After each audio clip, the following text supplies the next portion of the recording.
ക്രൈസ്തവ സന്യാസത്തെ അധിക്ഷേപിക്കുന്ന കക്കുകളി എന്ന നാടകം ക്രൈസ്തവ സമുദായത്തിന്റെ പ്രതിഷേധങ്ങൾ പോലും മറികടന്നുകൊണ്ട് അവതരിപ്പിക്കാൻ ശ്രമിക്കുന്ന നീക്കം അപകടകരമാണെന്നും ക്രൈസ്തവ സന്യാസത്തെയും വിശ്വാസത്തെയും അധിക്ഷേപിക്കുന്നത് അപലപനീയമാണെന്നും മാനന്തവാടി രൂപത പാസ്റ്ററൽ കൗൺസിൽ എല്ലാത്തരം അധിക്ഷേപങ്ങളോടും നിശബ്ദമായി പ്രതികരിക്കുന്ന ക്രൈസ്തവ സമുദായത്തെ ഏതു വിധേനയും അധിക്ഷേപിക്കാമെന്ന ധാരണ പലർക്കുമുണ്ടെന്ന് പാസ്റ്ററൽ കൗൺസിൽ വിലയിരുത്തി.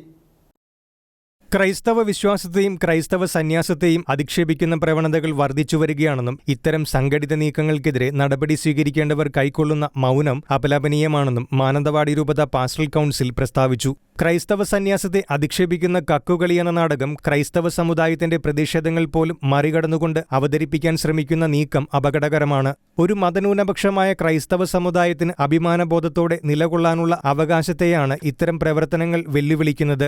ക്രൈസ്തവ സന്യാസിനികളുടെ വസ്ത്രങ്ങൾ മോശമായ രീതിയിൽ ഉപയോഗിച്ചുകൊണ്ടുള്ള പ്രോഗ്രാമുകളും മറ്റും ധാരാളമായി വർദ്ധിച്ചുവരുന്ന സാഹചര്യത്തിൽ മതവിശ്വാസത്തെയും ആചാരാനുഷ്ഠാനങ്ങളെയും അപകീർത്തിപ്പെടുത്തുന്ന എല്ലാ നടപടികളിൽ നിന്നും ബന്ധപ്പെട്ടവർ അകലം പാലിക്കേണ്ടതുണ്ടെന്ന് അവരെ ഓർമ്മപ്പെടുത്തേണ്ടത് ഭരണകൂടത്തിന്റെ കടമയാണ്. എല്ലാത്തരം അധിക്ഷേപങ്ങളോടും നിശബ്ദമായി പ്രതികരിക്കുന്ന ക്രൈസ്തവ സമുദായത്തെ ഏതുവിധേനയും അധിക്ഷേപിക്കാമെന്ന ധാരണ പലർക്കുമുണ്ടെന്ന് പാസ്റ്ററൽ കൗൺസിൽ വിലയിരുത്തി. ശക്തമായ നടപടികൾ സർക്കാർ സ്വീകരിക്കണമെന്നും യോഗം ആവശ്യപ്പെട്ടു. രൂപതാധ്യക്ഷൻ ബിഷപ്പ്മാർ ജോസ് പൊരുന്നേടം, ബിഷപ്പ്മാർ Alex Tharamangalam, monsignor Paul Mundolickal, pastoral council secretary Saji Punchayil എന്നിവർ പ്രസംഗിച്ചു.